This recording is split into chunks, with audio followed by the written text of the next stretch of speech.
بسم الله الرحمن الرحيم. السلام عليكم ورحمة الله وبركاته. إلى حضرة النبي المصطفى رسول الله صلى الله عليه وسلم وآله وأصحابه الكرام، وإلى أرواح مشايخنا والمعلمين وذوي الحقوق علينا، وخصوصا إلى صاحب الكتاب شيخ الإسلام حجة الإمام سيد الحبيب عبد الله بن علوي الحداد، وإلى شيخنا شيخ بابا عبد العزيز الشافعي، وإلى مشايخنا على طريقة أهل السنة والجماعة، وسائر ساداتنا والصديقيون. الفاتحة. أعوذ بالله من الشيطان الرجيم. بسم الله الرحمن الرحيم. الحمد لله رب العالمين الرحمن الرحيم مالك يوم الدين إياك نعبد وإياك نستعين اهدنا الصراط المستقيم صراط الذين أنعمت عليهم غير المغضوب عليهم ولا الضالين آمين يا رب العالمين. اللهم صل على سيدنا محمد وأشغل الظالمين بالظالمين. اللهم صل على سيدنا محمد وأشغل الظالمين بالظالمين، وأخرجنا من بينهم سالمين، وعلى آله وصحبه أجمعين. اللهم صل على سيدنا محمد وأشغل الظالمين بالظالمين. اللهم صل على سيدنا محمد وأشغل الظالمين بالظالمين، وأخرجنا من بينهم سالمين، وعلى آله وصحبه أجمعين. اللهم صل على سيدنا محمد وأشغل الظالمين بالظالمين. اللهم صل على سيدنا محمد وأشغل الظالمين بالظالمين، وأخرجنا من بينهم سالمين، وعلى آله وصحبه أجمعين. الحمد لله رب العالمين، والصلاة والسلام على أشرف الأنبياء والمرسلين وعلى آله وصحبه أجمعين. سبحانك لا علم لنا إلا ما علمتنا إنك أنت العليم الحكيم، ولا حول ولا قوة إلا بالله العلي العظيم. رب اشرح لي صدري ويسر لي أمري واحلل عقدة من لساني يفقه قولي، وسدد لساني واهد قلبي بحق سيدنا وجدنا رسول الله صلى الله عليه وسلم. يا أيها الذين آمنوا اصبروا وصابروا ورابطوا واتقوا الله لعلكم تفلحون. اللهم أرنا الحق حقا وارزقنا اتباعه. Ya Allah, ya Tuhan kami, tunjukkanlah kepada kami yang benar itu sebenar-benarnya, dan jadikanlah kami di kalangan orang yang mengikuti akan kebenaran. Wa arinal batila batilan warzuqna ijtinabah. Ya Allah, tunjukkanlah kepada kami yang batil, yang sesat itu sebenar-benarnya sesat, dan jauhkanlah kami daripada mengikuti akan kebatilan dan kesesatan. Rabbana iftah bainana wa baina qaumina bil haqq wa anta khairul fatihin. Ilahi anta maqsudi wa ridhaka matlubi, a'tini mahabbataka wa ma'rifataka ya Allah. Terlebih dahulu marilah sama-sama kita berniat i'tikaf di dalam masjid ini. Nawaitul i'tikaf fi hadzal masjid sunnatan lillahi ta'ala. Nawaitu at-ta'alluma wat-ta'lima wat-tazakkura wat-tazkira wan-naf'a wal-intifa' wal-ifadata wal-istifadah wal-hassa 'ala at-tamassuki bi kitabillah wa sunnati rasulillah والدعاء إلى الهدى والدلالة على الخير ابتغاء وجه الله ومرضاته وثوابه وقربه سبحانه وتعالى. Para hadirin sidang jemaah yang dirahmati lagi diberkati oleh Allah Ta'ala sekalian, alhamdulillah, bersyukur kita kepada Allah dengan setinggi-tinggi kesyukuran di atas segala limpahan kurniaan nikmat yang Allah Ta'ala telah curahkan, yang Allah Ta'ala telah berikan kepada kita, sehingga ke saat dan detik ini Allah masih lagi memberikan kepada kita peluang dan ruang untuk kita melakukan ketaatan kepadanya. Kita sambung pengajian kitab kita An-Nasaihud Diniyah, nasihat-nasihat agama, wal wasayal imaniyah, dan wasiat-wasiat keimanan, karangan Syekhul Islam Hujjatul Imam Sayyidul Habib Abdullah bin Alawi Al-Haddad Al-Hadrami Al-Syafi'i rahimahullahu ta'ala. Qala al-muallif rahimahullahu ta'ala wa nafa'ana bi'ulumihi fi daraini amin ya rabbal alamin. Berkata pengarang kitab kita Al-Imamul Haddad rahimahullahu ta'ala, begitu juga Rasulullah sallallahu alaihi wasallam ketika bangun di waktu malam sering menyeru, ja'al mautu bima fihi, ja'atur rajifah tatba'uha ar-radifah. Baik. Jadi kita sambung nasihat Al-Imam Al-Haddad berkenaan dengan zikrul maut, memperbanyakkan mengingati akan kematian. Jadi kematian ini adalah sesuatu yang pasti yang akan dilalui dan akan ditempuhi oleh setiap yang bernyawa. Kullu nafsin za'iqatul maut.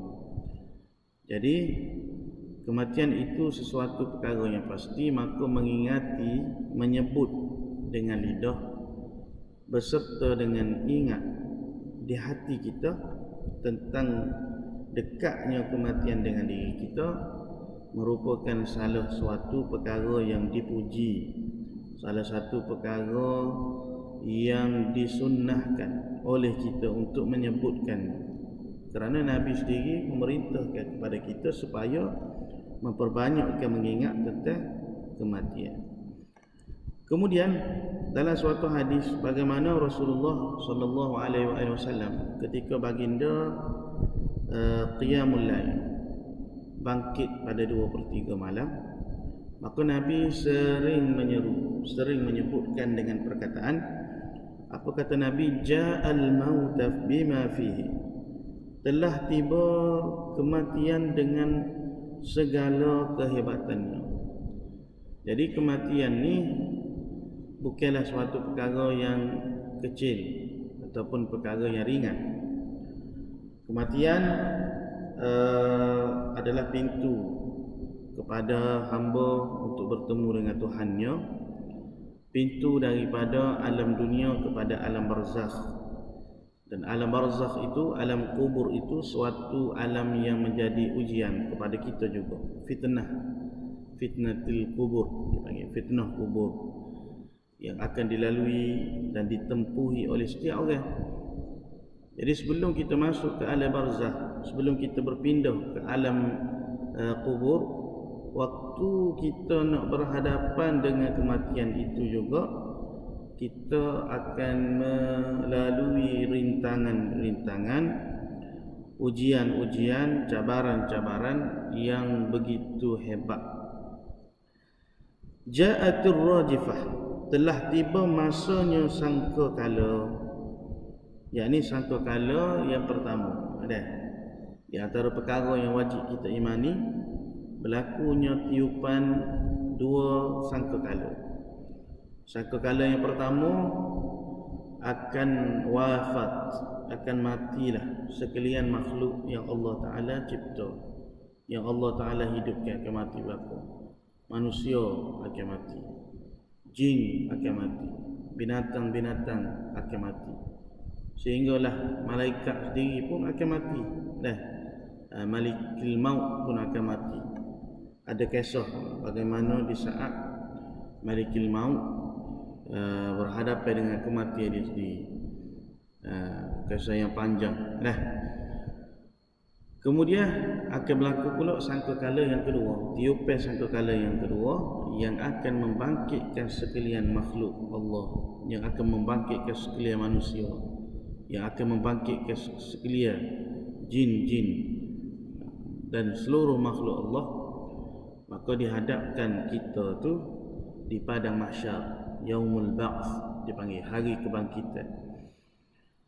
Tatba'uhar radifah, yang diikuti pula dengan janji kebangkitan, yaumul ba'ts, hari yang mana kita dihadapkan di hadapan Allah, hari yang di mana kita dihakimi setiap perbuatan dan juga kelakuan yang kita lakukan. Tatkala baginda Rasulullah sallallahu alaihi wasallam ditanya tentang orang yang pintar, orang yang cerdik, siapakah dia di antara manusia ataupun di antara orang yang beriman ni, siapakah orang yang paling cerdik sekali, orang yang bijak sekali, orang yang pintar sekali? Lalu Rasulullah sallallahu alaihi wasallam menjawab, hadis yang diriwayatkan oleh Al-Imam Ibnu Majah rahimahullahu taala daripada Sayyidina Abdullah ibnu Umar radhiyallahu anhuma. Jadi ditanya Rasulullah sallallahu alaihi wasallam, apakah persoalan tersebut? Apakah pertanyaan tersebut? Ayyul mu'minina akyas, siapakah orang yang beriman yang paling bijak, yang paling cerdik, yang paling pintar? Jadi di kalangan orang yang beriman ni, di sana ada di kalangan orang yang beriman yang disebutkan sebagai akyas, orang yang paling cerdik, orang yang paling pintar, orang yang paling bijak sekali. Lalu apa kata Rasulullah? Qala an-nabiy sallallahu alaihi wasallam, aksaruhum lil mauti zikran wa ahsanuhum lima ba'dahu isti'dadan. Dalam kitab kita ni dia tulis wa ahsanuhum lahu isti'dadan. Dalam lafaz hadis wa ahsanuhum lima ba'dahu isti'dadan. Ba'dahu isti'dadan. Ulaikal akyas zahabu bi syarafid dunya wa na'imil akhirah.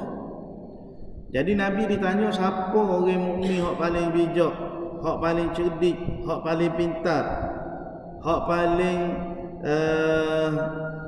hebat di kalangan orang-orang yang beriman. Maka kata Nabi, mereka itulah, yakni orang-orang yang beriman yang memperbanyak ataupun yang paling banyak mengingati akan kematian, lil mauti zikron, bagi kematian itu dia ingat. Seperti mana kita ingat terhadap sesuatu perkara yang kita suka, yang kita berehi, yang kita minat, kita ingat. Kita ingat semua orang, kau kasih, kau makan ni, kau benda, tak kira mana benda tu sentiasa tersemak dalam ingatan kita. Ingat. Ingat tu bukan sekadar ingat lepas tu lupa. Lepas tu orang ingat pula. Bukan ingat gitu. Tak ingat lupa. Bukan. Mana ingat dengan makna teringat-ingat. Dia nak gitu. Terngiai-ngiai. Terlihat-lihat. Makna dekat dengan hati. Ingat dengan makna ingat di hati dan berasa dekat dengan kita. Kalau ingat tu banyak benda kita ingat kan? Tapi bukanlah menyebabkan kita teringat-ingat. Hak naknya teringat-ingat. Bila nak mati, dekat dengan mati. Berasa yor kali. Sapar kali.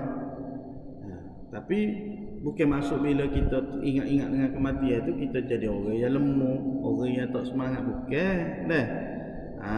Kita menjadi orang yang lebih kuat, lebih semangat dalam melakukan kerja, sama ada ketaatan atau urusan dunia pun semangat semata-mata sebab nak mencari pahala akhirat. Gitu. Bukan kata kalau teringat-ingat memikir nak mati tu, pakai tak buat kerja, duduk atas tikas sejadah. Duduk mengati jaga umur, bukan. Bukan gitu yang disuruh oleh Nabi. Ni sama-sama kita raya adalah.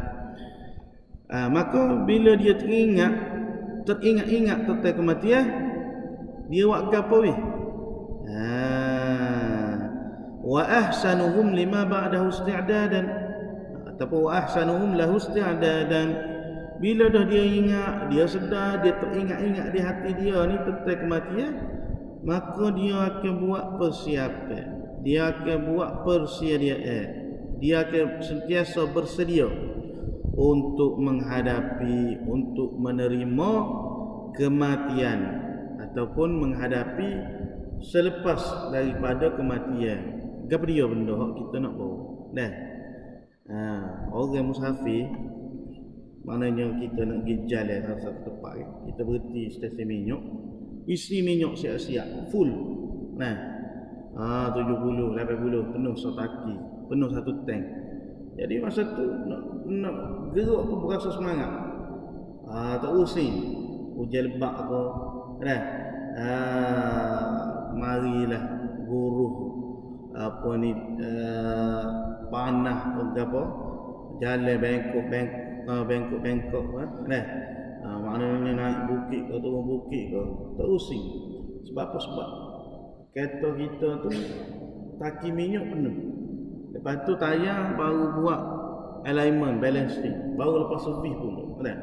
Seronok kita nak pergi jalan, seronok kita nak bermusafir. Sebab apa? Sebab kita tahu kita dah buat persiapan yang cukup lengkap dari segi keselamatan, dari segi minyak, dari segi semua sekali lah. Break pun makan molek. Jadi kita musafir tu dalam keadaan hak yakin, hak kita akan sampai. Mana yakin dengan makna selamat, berani bawa, dia kata. Tapi kalau duk main dengan kereta botok tayar, contohnya tayar botok, minyak habis tu, minyak hitam tak servis, lebih 3,000, lebih 4,000, boy isi minyak semata, minyak petrol saja. Tak yakin weh ambo, wiper pula penuh, signal kiri kanan kejap-kejap jadi, lampu pula lampu kecil, lampu tinggi, lampu besar, tak hidup. Tak yakin nak berjalan, tak yakin nak musafir, tak yakin nak pergi ke satu-satu tempat. Kalau dekat-dekat boleh, hak tu keadaan kita kata kita nak berjalan dengan kereta kita di dunia ni. Maka begitu keadaan orang hak nak terima dengan kematian. Kita nak berhadapan dengan mati.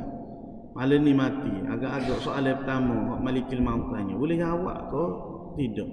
Lepas tu sepanjang hidup kita, hak kita duduk buat ketaatan, hak kita duduk buat amal soleh, memadar dengan bekalan hak kita nak bawa di negeri akhirat, yang perjalanan dia tu sungguh panjang, perjalanan dia tu sangat jauh dengan kita, memadar.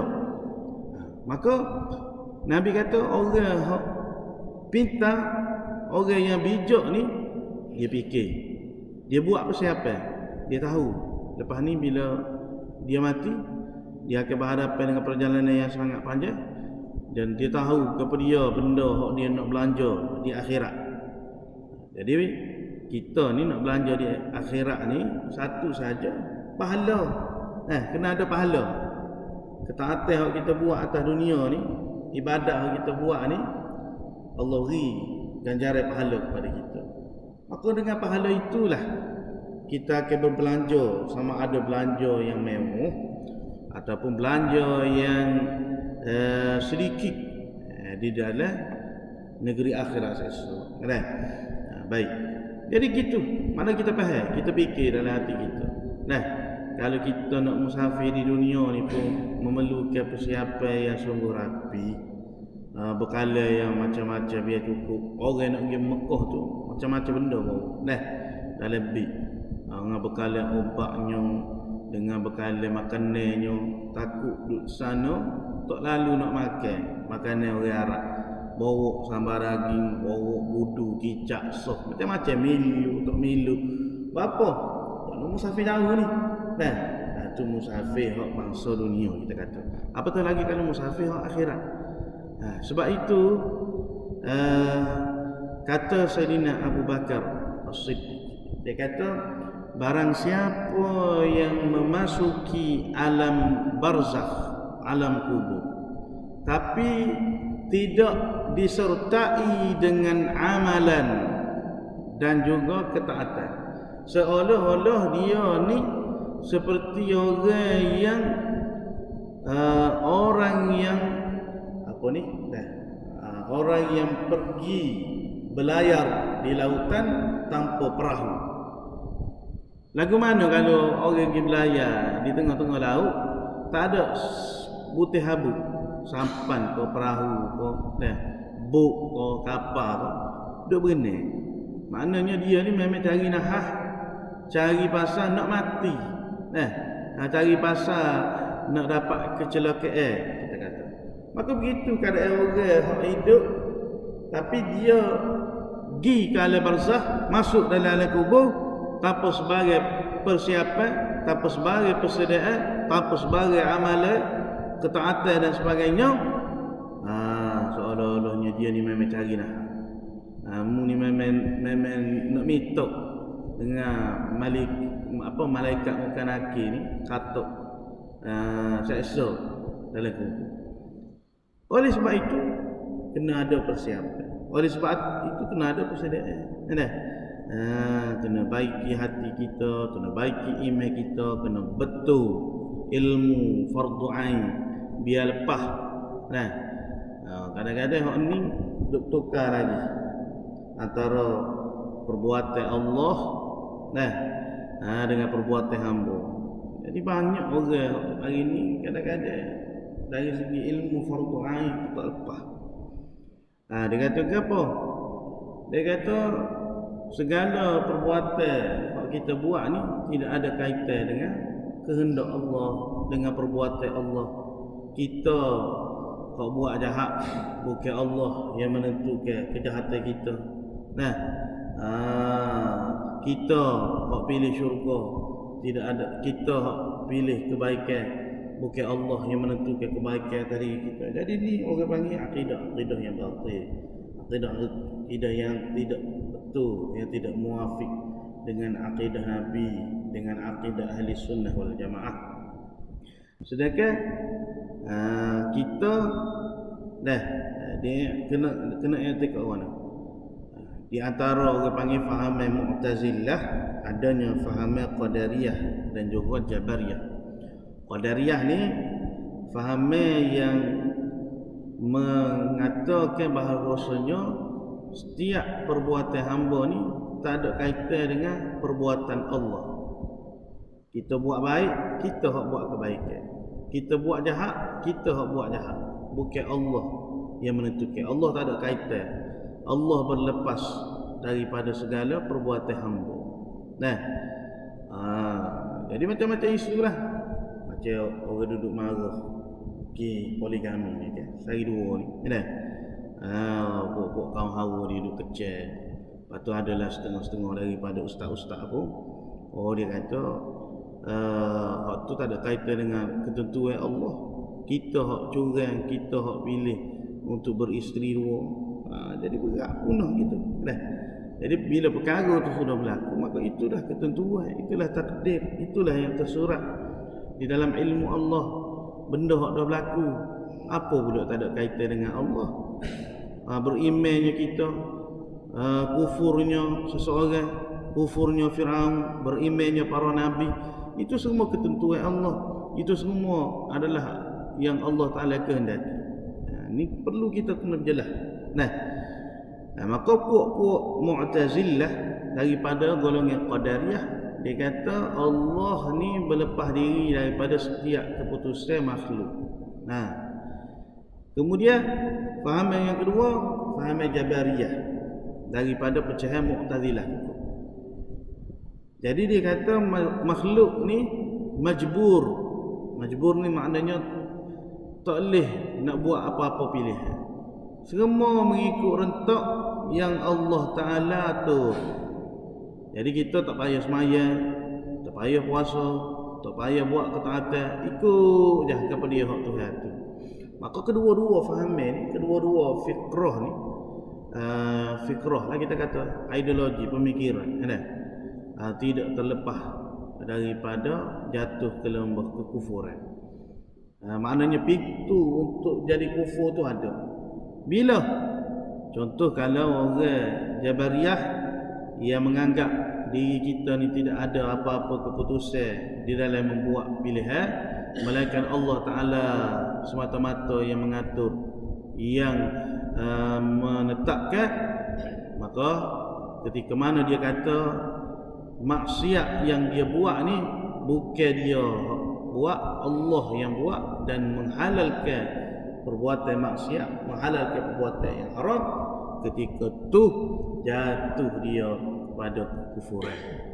Adapun kalau semata-mata dia kata gitu, lepas tu tak ada usaha, tak ada ikhtiar, ini dipanggil i'tiqad yang fasik lagi mubtadi', fasik lagi bid'ah. Lepas tu kita ahli sunnah wal jamaah duduk mana? Duduk di antara kedua-dua perkara tersebut. Allah Ta'ala sebut dalam Quran banyak. Wa ma ramaita iz ramaita walakinna Allah rama. Wa ma ramaita, bukanlah engkau yang membaling batu tersebut. Wa ma ramaita iz ramaita walakinna Allah rama. Bukanlah engkau yang membaling batu tersebut ketika mana engkau membalingnya, walakinna Allah rama, akan tetapi Allah Ta'ala lah yang membaling. Kemudian Allah kata lagi dalam ayat yang lain, wallahu khalaqakum wa ma ta'malun, sesungguhnya Allah Ta'ala lah yang menciptakan kamu, wa ma ta'malun, dan sekalian apa yang kamu kerjakan. Lagi, wa ma tasha'una illa an yasha' Allahu rabbul alamin. Ataupun ayat yang lain, wa ma tasha'una illa an yasha' Allah. Apa maksud dia? Dan tidak adalah sesuatu yang kamu kehendaki. Wa ma tasha'una illa, malaikat, an yasha', perkara tersebutlah yang Allah Ta'ala kehendaki. Jadi lagu mana? Allah beri kepada kita pilihan, betul? Allah beri kepada kita usaha dan ikhtiar. Kita diberi pilihan, nak mari masjid ke, nak duduk rumah, nak tengok TV ke, nak dengar orang mengajar, nak buat ketaatan ke, nak buat maksiat. Allah beri kepada kita pilihan. Kemudian setelah mana kita buat, kita pilih suatu pilihan yang kita buat tu, maka di situ Allah telah tentukan setiap kepada dia yang kita buat. Sama ada pilihan yang kita buat tu pilihan yang bentuk maksiat ataupun pilihan yang bentuk ketaatan, maka semua tu telah ditentukan oleh Allah. Perbuatan hamba dengan perbuatan Allah hakikatnya keseluruhan yang dilakukan oleh hamba itu semuanya kembali kepada perbuatan Allah. Nah, Allah yang menentukan, Allah yang mengadakan, Allah yang meniadakan, Allah yang menjadikan langit dan bumi, Allah yang menurunkan hujan, Allah yang yang menahan air hujan hingga berlakunya kemarau. Setiap benda yang kita lihat, setiap perkara yang kita nampak, setiap benda yang kita dengar, yang kita perhati, tidak terlepas daripada kesah-kesah perbuatan Allah. Ada kesah dia. Maka perbuatan kita, sama ada kita makan yang menjadikan kita kenyang. Kita makan kenyang pada adat dia panggil. Tapi bukanlah makanan itu yang mengenyangkan, Allah yang mengenyangkan. Kerana setiap perbuatan kita, setiap asbab musabab tu, dia tidak boleh memberi kesan kepada ketentuan, tidak boleh memberi kesan kepada perbuatan Allah Ta'ala. Jadi setengah orang kadang-kadang dia kata, kita makan ni, makan ni hak ui kenyang. Kita makan ubat, kita telan ubat hak memberi kesembuhan. Jadi dia masih lagi ada keraguan. Sama ada dia kata, obat ni hak memang menyembuhkan dia sungguh, maka hak ni jelas dia panggil syirik. Ataupun dia kata Allah Ta'ala telah memberi kuasa pada ubat ni untuk menyembuhkan dia. Sama juga. Jadi kita ahli sunnah wal jamaah ni, kita makan ubat atas jalan asbab musabab sahaja. Yang menyembuhkan, yang memberi kesan adalah perbuatan Allah. Allah yang menyembuhkan, Allah yang mengenyangkan, Allah yang menghilangkan haus. Atas jalan asbab musabab, atas jalan adat sahaja. Pisau menukarkan atas jalan adat, asbab musabab sahaja, dan boleh sahaja berlaku pisau itu tidak melukakan, seperti mana yang berlaku kepada Nabi Ibrahim, Nabi Ismail alaihissalam. Api tidak membakar tanpa sebagai orang panggil perkara-perkara yang menghalang daripada terbakarlah. Api molek tak terbakar. Tengok apa berlaku kepada Nabi Ibrahim alaihissalam. Jadi itu semua dia panggil asas-asas, benda-benda yang basic dalam ilmu akidah, yang perlu kita faham, yang perlu kita kena belajar melalui pengajian-pengajian sifat 20 kita nak belajar itulah. Beza hukum adat, beza hukum akal, beza hukum syarak, itu kena erti belakang. Kalau tak erti, ada jadi bertukar kaki. Kalau tak erti, dia panggil apa? Jahil dalam perkara ilmu fardu ain. Tak lepas tutupan. Baik. Wa ahsanuhum lahu isti'dadan. Jadi dia buat persiapan, dia buat persediaan lagu mana nak berhadapan dengan kematian. Ada bekal. Ulaikal akyas, mereka itulah orang-orang yang cerdik, orang-orang yang bijak, orang-orang yang pintar. Zahabu bi syarafid dunya wa na'imil akhirah. Mereka telah kembali ke rahmatullah dengan membawa kemuliaan dunia dan kesejahteraan akhirat. Jadi lagu mana bi syarafid dunya ni? Sedangkan Nabi kata ad-dunya mal'un. Dunia itu adalah dilaknat. Dunia itu adalah dikutuk. Illal muttaqun, kecuali orang-orang yang bertakwa. Maka orang yang bertakwa yang hidup di dunia ni, maka dunia ni menjadi kemuliaan bagi dia. Kerana apa? Kerana adanya takwa. Kemudian adalah hadiah lain daripada Sayyidina Shaddad bin Aus. Rasulullah sallallahu alaihi wasallam bersabda, apa kata Nabi? Al-kaisu man dana nafsuhu wa amila lima ba'dal maut. Orang yang berakal ataupun orang yang pintar, orang yang cerdik itu ialah orang yang menghisapkan man dana nafsuhu wa amila lima ba'dal maut. Orang yang menghisapkan dirinya dan beramal untuk persediaan selepas daripada kematian. Yatbi'ul mayyit salasun fayarji'u sani wa yabqa wahidun yatba'u ahluhu wa maluhu wa amaluhu fayarji'u ahlahu wa maluhu. Ini hadis yang biasa kita baca. Wa yabqa amaluhu. Ada 3 perkara yang akan mengikuti mayat di kubur. 2 akan kembali, 1 yang akan tetap bersama dengan diri kita. Maka mayat itu akan diikuti oleh keluarganya, hartanya dan amalnya. Keluarga dan hartanya akan kembali, sedangkan amalnya lah yang akan tetap dengan dirinya. Baik. Jadi orang yang judi, orang yang pita ni, dia sentiasa hisap diri dia. Kemudian dia beramal untuk persediaan selepas daripada kematian. Jadi ni antara rojak dan khauf lah kita kata. Ada setengah orang bila dia terlampau rojak, dia lebih rojak. Rojak ni perlu. Rojak ni maknanya kita berharap dengan keampunan Allah, berharap supaya ketaatan yang kita buat diterima. Itu rojak. Berharap hati kepada Allah, berharap hati dengan rahmat Allah. Setengah orang dia ditipu. Ditipu lagu mana?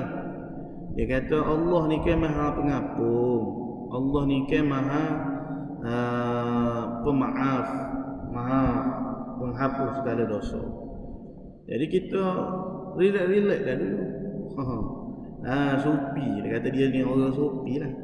Orang percaya dengan kerohanian tasawuf, batiniyah, hak mengaku, hak sesat. Lepas tu duduk main sangka baik gitu, sangka baik dengan Allah. Allah Maha Penyayang, Allah Maha Pemurah, Allah Maha Pengampun, Allah Maha Pengasih. Tu sembahyang banyak tidak, mengaji pun tidak, beribadat pun tak. Tu main sangka baik gitu. Orang panggil ni ada juga orang biasa ni lagu tu. Beramalnya tidak, duk berharap ke keampunan Tuhan. Beramalnya tidak, duk berharap ke syurga. Ni orang panggil apa ni? Orang yang berangan-angan kosong. Lagu mana kita nak dapat syurga? Lagu mana kita nak dapat kenikmatan di negeri akhirat? Sedangkan kita ni malah melakukan ketaatan. Lepas tu kita dihanyutkan dengan perasaan sangka kita tu dengan keampunan. Dengan orang panggil apa, rahmat saya tu. Betul lah kita kata kita masuk syurga ni dengan rahmat Allah, bukan semata-mata dengan taat kita, betul. Tapi lagu mana kita nak dapat rahmat Allah? Dengan cara melakukan ketaatan. Kita semaya, kita azan apa semua ni, kita menjalankan syariat Muhammadiyah kita kata. Kerana apa? Kerana kita hamba. Bukti kehambaan kita kepada Tuhan adalah melakukan amal soleh, menjalankan syariat Muhammadiyah. Sahih. Tuhan suruh puasa, Tuhan suruh sembahyang, Tuhan suruh sujud, Tuhan suruh doa. Hakikat yang mengira, yang mengambil, menerima segala ketaatan amal ibadat kita tu memang Allah, betul. Bahkan rahmat Allah, macam kita duk cerita lah, seorang pelacur pun boleh dimasukkan ke dalam syurga. Seorang pembunuh yang membunuh seramai 100 orang pun dimasukkan ke dalam syurga. Kasih sayang Allah, rahmat Allah, limpahan Allah, limpahan rahmat dia, pengampunan dia lebih besar daripada kemurkaan, lebih besar daripada kemarahan dia, betul. Tapi bukan menjadi alasan kepada setengah-setengah orang dia malah buat taat, dia bergantung kepada rahmat Allah. Itu dia panggil orang yang maghrur, orang yang tertipu dengan sangkaan dia terhadap Tuhan. Kalau tidak, Allah tersebut dalam Quran, faman kana yarju liqa'a rabbih falyamal 'amalan salihan wa la yusyrik bi'ibadati rabbih ahada. Barang siapa yang berharap nak bertemu dengan Tuhan dia, falyamal 'amalan salihan, maka hendaklah dia beramal dengan amalan yang saleh, wala yusyrik bi ibadati rabbih ahada, dan jangan sekali-kali dia mensyirikkan Allah dengan sesuatu, sama ada mensyirikkan Allah dengan sesuatu yang lain selain daripada Allah dari segi akidahnya ataupun tujuan niat hati dia selain daripada Allah Ta'ala. Jadi Allah suruh kita beramal, Kemudian jangan yakin dengan amal kita, berharap kepada Tuhan.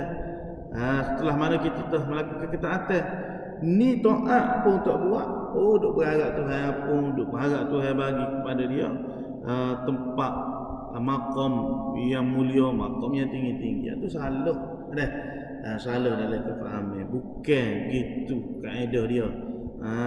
Tak kena tu. Cara fikir lagu tu tak kena. Baik. Jadi maknanya ada persiapan, ada amal soleh. Setelah mana kita buat amal soleh, kerana apa? Kita buat amal soleh itulah tanda kita khauf kepada Allah. Takut dengan neraka, takut dengan siksaan, jauhi daripada perkara-perkara yang Tuhan murka. Lalu lagu mana? Kita perbanyakkan taat. Setelah mana kita banyak taat, kita banyak buat kebaikan, buat ibadat ni, kita harap mudah-mudahan dengan ketaatan ni sebagai lambang perhambaan, lambang kita ni hamba, lambang yang kita ni kuli kepada Tuhan, kita ni hina pada Allah. Sebab kalau kita berasa kita mulia di sisi Allah, maknanya kita tu sebenarnya orang yang hina. Hendaknya kita berasa hina, kita menghina diri kita kepada Tuhan. Sebab dia zat yang maha agung, zat yang maha kuasa, zat yang dibesarkan. Kita ni hamba, kita ni hina, kita ni dhaif, kita ni segala-gala lemah. Kita kata di sisi Allah. Jadi oleh sebab tu kita bergantung harap dengan Allah supaya Tuhan terima, dan Tuhan jadikan setiap ketaatan ibadat yang kita buat ni sebagai satu wasilah, sebagai satu pintu untuk dia memberikan rahmat dia memandai diri kita. Akhirnya dengan sebab kasih sayang dia, dengan sebab rahmat dia, dengan sebab pandangan dia kepada diri kita, itulah dia beri kepada kita nikmat-nikmat syurgawi, nikmat-nikmat ukhrawi. Baik, kemudian kata pengarang kita akan tetapi mengingati mati dengan lisan sahaja tiada berguna. Wallahu ta'ala alam wa ilmu atam. Jadi setakat ni untuk malam ini, mudah-mudahan kita mengambil manfaat dan pengajaran daripada apa yang disampaikan oleh pengarang kitab kita. Yu'til hikmata man yasha' wa